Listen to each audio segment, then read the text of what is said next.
오늘 말씀은 요단강을 건너가기 전에 동편 지역에 모세가 하나님의 역사하심으로 그 땅에 거주하던 민족들을 멸하고 얻은 땅들이 있습니다. 이미 승리한 땅입니다.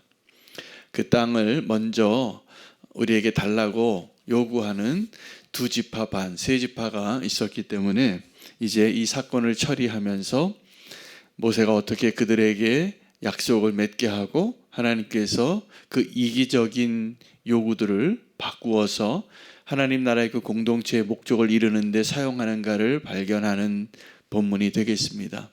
우리가 살아가면서 낙심할 일들이 있습니다.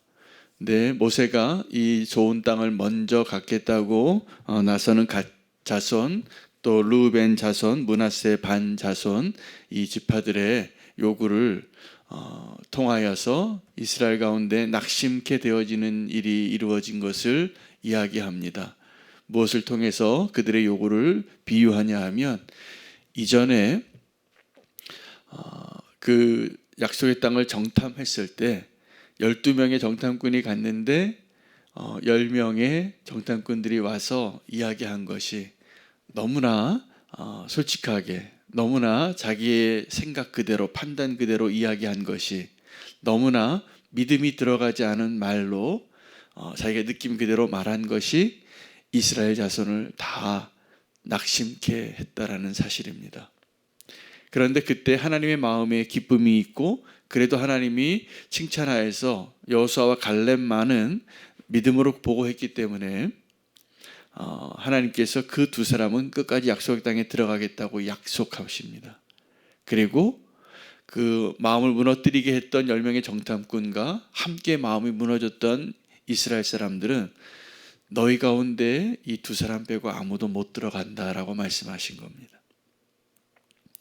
그리고 이제 정말 또 한번 그 약속의 땅에 들어가는 것을 앞에 두고 40년이라는 세월을 이렇게 지나고 그리고 이제 다시 약속의 땅에 들어갈 때 이들이 먼저 좋은 땅을 달라고 요구하는 이러한 요구들, 그것이 공동체 전체의 하나됨을 무너뜨리고 하나님의 약속을 아직 달성하지 못했는데 먼저 그 땅 달라고 여기서 이 땅에 머물겠다고 하는 사람들이 나타났으니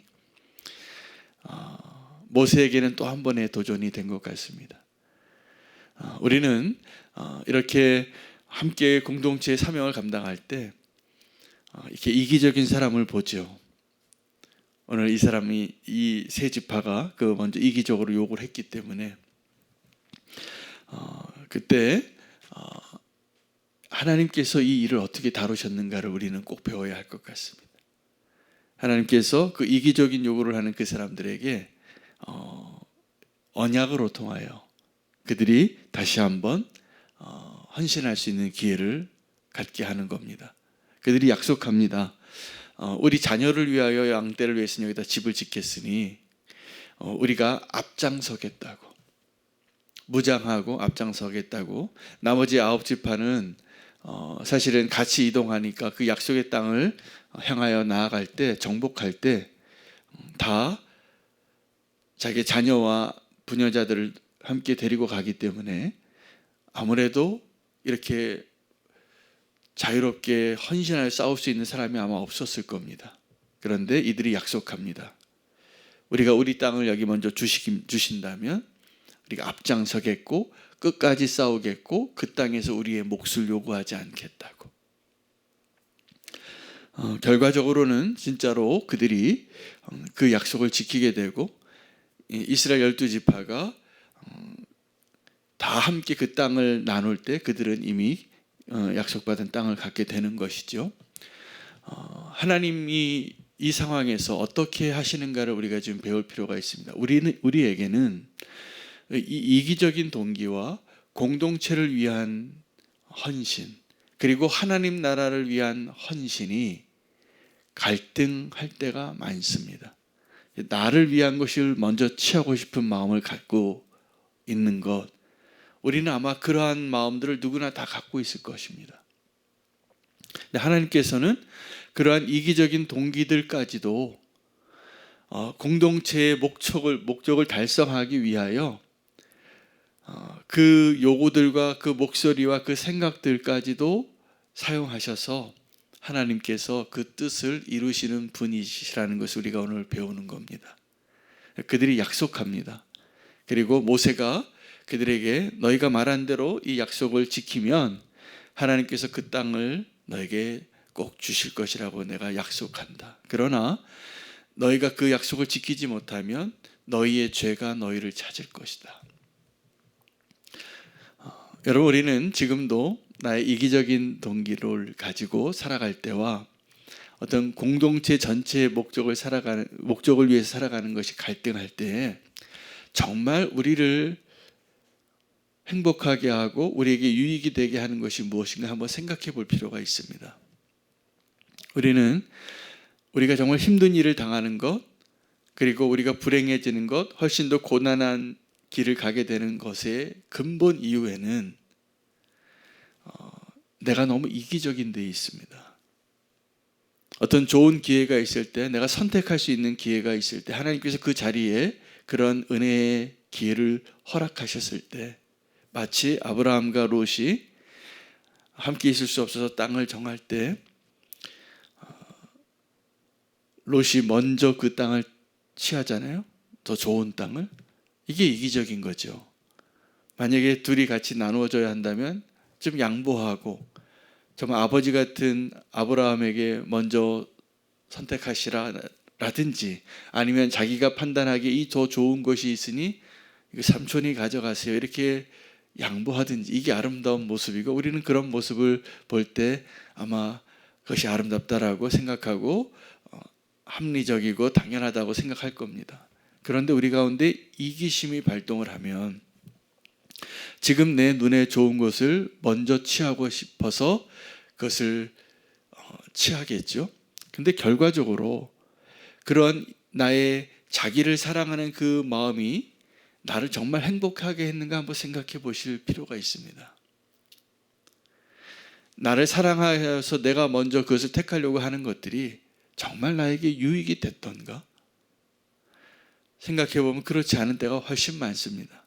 거꾸로 내가 이기적인 나의 욕구를 먼저 채우기 위하여 살기보다는 누군가를 위하여 내가 헌신하고 희생하고 살 때 사실 더 행복할 수 있습니다. 내가 나의 유익을 위하여 살아가는 것을 내려놓을 만큼 사랑할 수 있는 누군가가 있다라는 것. 그것은 이 세상이 줄 수 없는 숭고한 기쁨의 근원이에요. 그런 사람이 가족일 수 있고 지체일 수 있고 나라와 민족일 수 있고 하나님일 수 있습니다. 그런데 우리는 여전히 어떠한 일을 열심히 하고 기쁨으로 할 수 있는 가장 큰 원동력이 나를 사랑하는 데 있어요. 그래서 가족도 내가 사랑하고 희생하는 대상이 되어지는 가족이 될 수도 있지만, 많은 경우에는 이 가족도 나의 이기적인 사랑에 확대되어진 대상이 되어질 때는 그것이 나를 결코 행복하게 하는 게 아닙니다. 하나님께서 우리에게 요구하신 두 가지 사랑이 있어요. 명령하신 사랑, 가르쳐주지 않아도 되는 사랑은 이기적인 사랑이죠. 우리가 자기를 사랑하는 것은 아주 갓난아기도 그렇게 됩니다. 자기를 사랑하는 거죠. 그러나 우리를 위하여 하나님 명령하셔서 우리가 행복해지게 하시려고, 우리를 구원하시려고, 우리를 하나님이 인도하시려고 요구하신 두 가지 사랑은 하나님을 사랑하라, 내 이웃을 사랑하라. 근데 이 두 가지 사랑을 이루기 위해서 기준을 삼으신 것이 꼭 자기 사랑이에요. 이 두 가지 사랑을 이루기 위하여 극복해야 될 사랑이 자기 사랑이에요. 우리가 자기를 사랑하는 것을 오늘 극복할 수 있는 은혜가 저와 여러분 가운데 있기를 축복합니다. 이들이 먼저 요구한 것은 자기 사랑 때문에, 자기의 확대되어진 자기 사랑 때문에 내 민족 지파를 위하여 더 좋은 땅 내게 먼저 달라고 손들었던 것이죠. 그런데 하나님은 그 이기심의 시작되어진 그 요구들을 공동체를 위한 아름다운 헌신으로 바꾸십니다. 그래서 오늘 본문에 보니까 그들이 이기적인 발로로 그 땅을 먼저 요구하는 것이 공동체 전체를 낙심케 하고 분열되게 하고 어렵게도 되어질 수 있는 그 상황을 어떻게 바꾸셨는가? 그것을 언약을 지키는 자로, 그리고 공동체를 위하여 앞장서서 헌신하는 자로 그들을 바꾸시는 거예요. 여러분, 우리에게는 누구나 다 동일하게 그 이기심이 있습니다. 그거는 부인할 수가 없어요. 그렇다면 오늘 이 시간에 저와 여러분이 하나님이 오늘 이 모세와 함께 했던 이스라엘 민족에게 어떻게 행하셨고 그들이 어떻게 반응했는가를, 약속했는가를 통하여서 우리의 이기심을 바꾸어 하나님 나라를 위하여, 공동체를 위하여 약속하는 자로 살 수 있게 되어지시기를 축복합니다.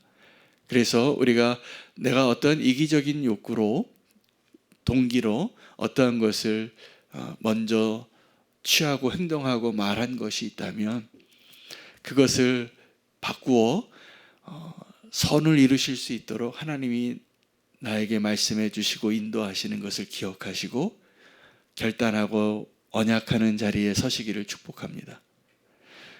그것이 우리가 이기적인 우리 모두를 하나님께서 바꾸어서 하나님의 뜻을 이루는 과정 가운데 하나님이 행하시고 계시는 일이라 믿습니다.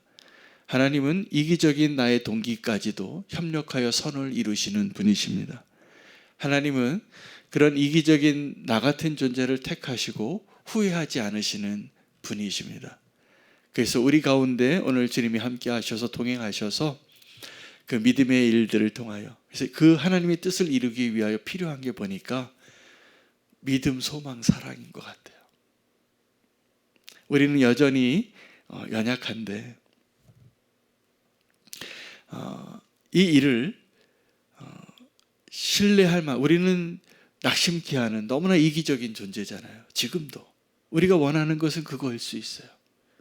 그러나 하나님을 신뢰함으로, 그것을 신뢰할 만한 사람이 되어짐으로 그 일을 이루시는 하나님을 우리가 따르는 자가 되는 것이죠.